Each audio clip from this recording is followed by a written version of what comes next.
Okay, welcome back. This is the third lecture for Unit 5. And in this lecture, we're actually going to have two different lectures on design topics, both of them pretty short. Maybe they may both fit into just one video each. If not, they like a video and a half for each one. And the first topic is we're going to be talking about balance, visual weight, symmetry. And then the second topic is we're going to be talking about color. But we will do color twice, actually. The first one is just the basics about color. But then a couple of units later, we will return to color and discuss it in a more in-depth way because color is extremely complex. Let's get back to balance. My main point here about balance is that in the big sense of the topic, balance is a very, very big issue in art. And it has to do with the balancing of everything, balancing of value with color, with line, with shape, with repetition, with coherence and harmony and dissonance. And like everything that you can think of to describe a work of art has to be in a way balanced with everything else in a work of art. And that's balance in the larger sense. And that's not what we're going to talk about today. We will cover that later at the end of the course somewhat. But right now we're just going to cover balance in the more literal sense of visual weight balance, that in a composition, sometimes artists will try very hard to ensure that there's a similar amount of these kind of shapes and these types of weight decisions, visual weight decisions on one side of a composition and a similar amount on the other side of the composition. And so we're just going to look at some examples of that. In order for us to understand that, we're going to have to understand what visual weight is. And then related to that, we're going to have to understand what symmetry is and different kinds of symmetry. And then expand a little bit of our definition of what symmetry is, because there's more kinds of symmetry than most people think. So far in the course, we've seen lots of examples of kind of near symmetries and different types of almost symmetrical or almost perfectly symmetrical type balances, right? Compositions where things are very carefully in the large sense of shapes organized to be very much the same left to right. And many of these have kind of a center axis running right down the middle, like a vertical axis running right down the middle, vertical axis running right down the middle there.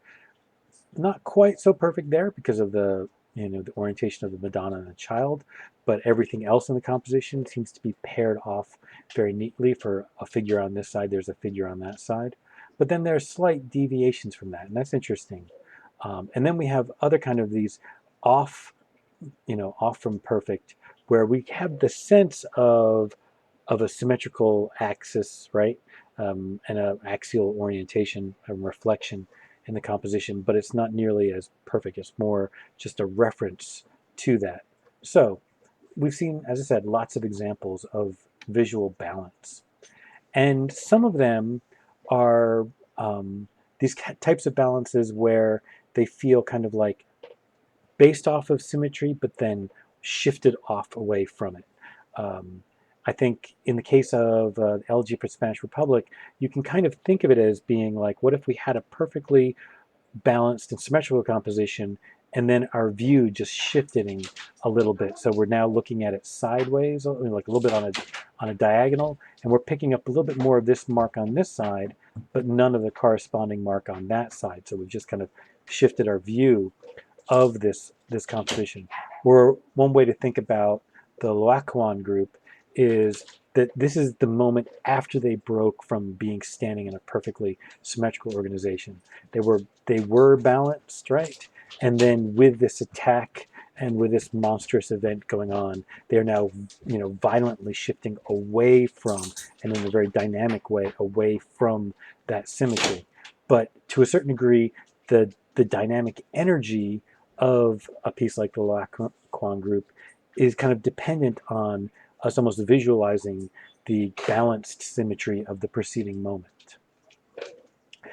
But there are also examples of balance that are almost completely asymmetrical, like no reference to symmetry whatsoever. Or maybe, here's an example that I pick, and I could pick some other ones. One of the things I find interesting about this one is that you could think of this as being completely asymmetrically balanced, right? It's just with no reference whatsoever to symmetry, and yet it is still extremely balanced, the sense of everything kind of weighing against everything else. But if we thought of the axis, thought of it as an axial symmetry, and we thought of the axis as being this corner-to-corner diagonal, then all of a sudden it's much closer to like a slightly symmetrical composition. So there are different ways to think about it. Now, the other thing we have to understand balance and these symmetries is to understand visual weight. There's often confusion among students because they'll go and do some internet research on their own and they'll find people using the term visual weight in a more literary sense, right? Like visual weight sometimes is used by some people, the term visual weight is used to mean essentially the same thing as emphasis. That is not what I'm meaning here. When I want to say emphasis, I'll use the word emphasis. When I use visual weight, I mean literally the way an artist or a composition creates the sense of a particular shape or a particular grouping of shapes having more of a sense of visual weight, more, inertia and density than other parts. So what creates visual weight? Well, scale, obviously, right? Larger shapes tend to look heavier. Value, right? Darker shapes tend to read as heavier. Color, low intensity colors usually, but I think value is more important than color. And then the contour and the complexity of the shape can affect it. The orientation, more horizontal shapes tend to be heavier. But the important word here that I think I want you to notice is the word tend, which is that none of these rules are perfect, right?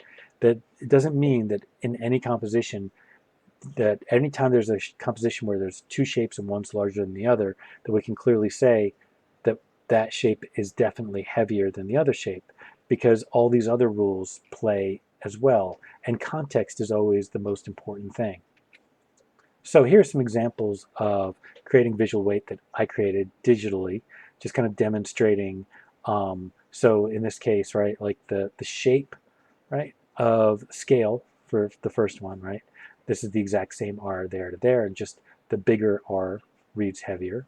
Value, right? The white R reads as lighter than the black R, right?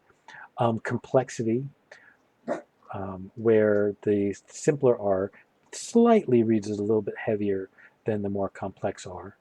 And whereas also orientation, this more diagonally oriented R versus this really horizontally organized R, right? The diagonal one reads as a little bit lighter. And then we can see that in play in a very kind of simple way in the Mark Rothko painting, right? That one shape reads as being lighter and more uplifting, and the other one seems more heavier and sinking. Now let's talk about types of symmetry. The types of symmetry that you're probably most used to are axial symmetries. And you're probably only familiar with axial symmetries when the axis is a vertical and the axis is straight in the middle. So that's an example. And then the other thing you're probably only familiar with is axial symmetry where it's reflective, right? Where it's a mirror image on either side. But this is a type of axial symmetry as well, a non-reflective axial symmetry. There's a vertical axis running right down the middle, and then the R is on both sides, right? But not flipped in orientation to the center axis. Here we have a type of symmetry where the axis is on a diagonal, right, and off-centered as well. So not all axial symmetries. All right, that's my 1 minute warning. All right, I'm going to end it there, and then I'll come back to finish up talking about balance.